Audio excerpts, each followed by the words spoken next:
بسم الله الرحمن الرحيم والصلاة والسلام على جميع الأنبياء والمرسلين وعلى آله وأصحابه أجمعين رب اشرح لي صدري ويسر لي أمري واحلل عقدة من لساني يفقه قولي بمددي وببركة سيدنا الشيخ سيدي محمد فوزي الكركري.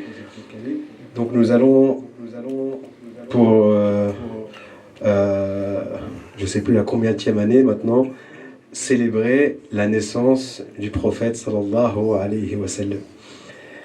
Et pour les musulmans, le Mawlid Nabawi, c'est un jour très important. C'est le jour qui symbolise l'apparition en ce monde, dans le monde créé, de la miséricorde pour les mondes, de la porte de la présence divine et du joyau de la création sallallahu alayhi wa sallam.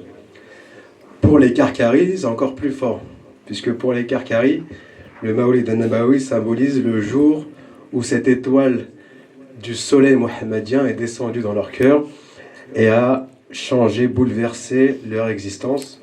C'est le jour où ils ont goûté au verset dans lequel Allah Azza wa Jal nous dit Wan najmi ida hawa, par l'étoile lorsqu'elle descend, donc lorsqu'elle est descendue dans leur cœur. Et cette lumière, elle est on est souvent, lorsqu'on parle avec des gens qui ne sont pas dans la tariqa, souvent ils ont pour idée ou ils ont dans leur inconscient ou dans leur compréhension des choses, ils estiment que la lumière c'est l'aboutissement d'un cheminement. Souvent lorsqu'on parle à des gens et qu'on leur parle de la lumière, ils ne comprennent pas que quelqu'un, par exemple, qui vient de se convertir, prend la bay'a et voit la lumière d'Allah. Pour eux c'est inconcevable. Et ceci c'est inconcevable pour une raison simple, c'est parce qu'ils considèrent que la lumière, c'est une récompense pour des efforts. Ils considèrent que quelqu'un qui aurait adoré Allah toute sa vie, en toute logique, il est censé recevoir comme récompense cette lumière. Et en cela, il s'oppose au principe même dans la sunna.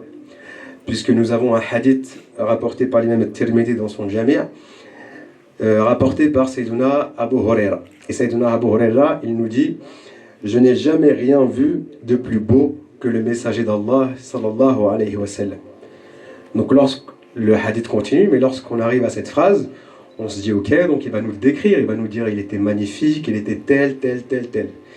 Mais dans la suite, il nous dit c'est comme si le soleil se reflétait sur son visage.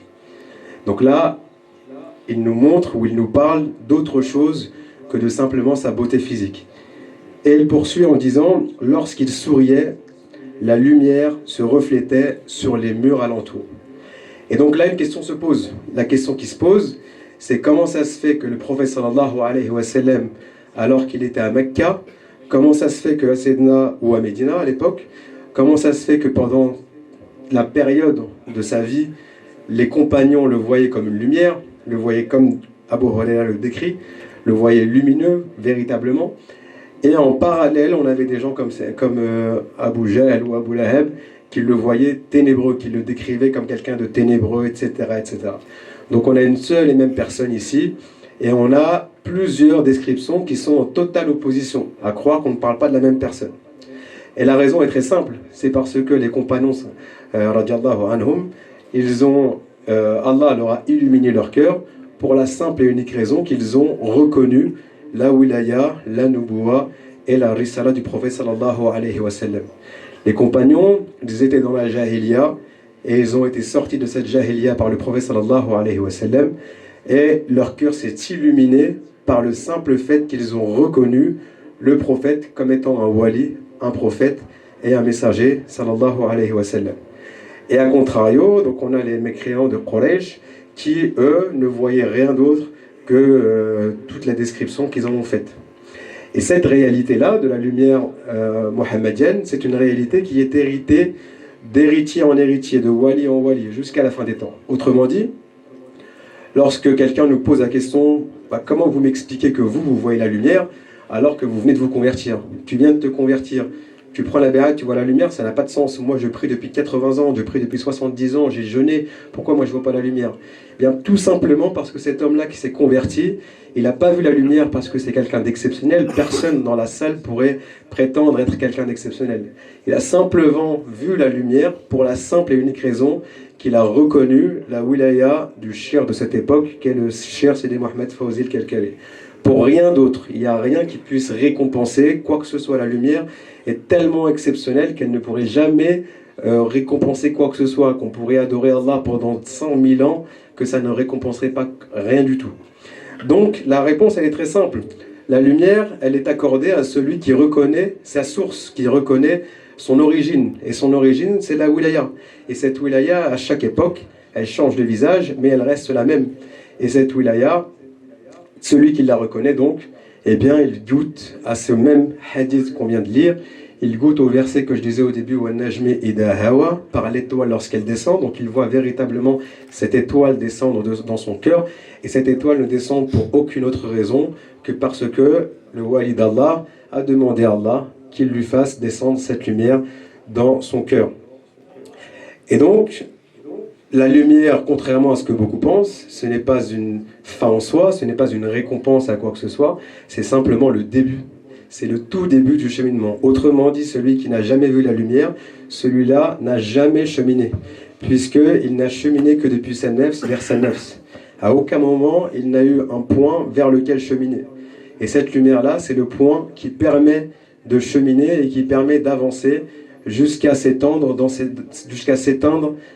cette lumière de la wilaya. Et le prophète sallallahu alayhi wa sallam nous le dit très bien. Il nous dit dans un hadith, aimez Allah pour les bienfaits qu'il vous octroie. Aimez-moi, le messager d'Allah sallallahu wa sallam, pour l'amour d'Allah. Et aimez mes ahlul bayt pour mon amour. Autrement dit, aucun amour d'Allah n'est possible, ni aucun amour du prophète sallallahu alayhi wa sallam ne saurait être possible si il n'y a pas d'amour des Ahlul Bayt, et c'est par cet amour que cette lumière grandit, et cette lumière est en quelque sorte un thermomètre ou un point qui nous permet de jauger le degré d'amour que nous avons du prophète et de sa descendance bénie à travers son représentant ici, qui est le Cheikh Sidi Mohamed Fawzi al-Kalkali. Et donc, dans cette soirée francophone, l'objet ici, c'est donc de parler entre autres du prophète sallallahu alayhi wa sallam et de sa lumière. C'est pourquoi nous avons préparé un programme qui nous permettra entre autres de voir la khalwa du Karkari, qui est sur l'exemple de la khalwa du prophète sallallahu alayhi wa sallam dans la grotte de la montagne de la lumière, Jabal Nour. Nous verrons aussi au cours de cette soirée un tafsir d'un verset, un célèbre verset dans Surat Taha, dans lequel Allah Azza wa Jal nous dit Rabbi shrah li sadri wa yassir li amri wahlul 'uqdatan min lisani yafqahu qawli. Nous aurons aussi une intervention sur la relation que le disciple doit entretenir avec son cheikh. Nous aurons aussi une intervention dans laquelle il nous sera expliqué que cette voie est la voie d'Allah et non pas la voie qui mène à Allah. C'est la voie d'Allah et le faqih nous l'expliquera très bien. Et puis nous conclurons sur la présentation des nouveaux livres français qui sont parus aux éditions Cette Lecture. Et pour commencer, du coup, on va commencer par la khalwa et on va commencer par notre frère Sidi Abdullah Maxime qui va nous parler de sa khalwa et qui va nous faire un rapprochement très très clair avec la khalwa de Sayyiduna Ibrahim et donc de Sayyiduna Mohammed par extension.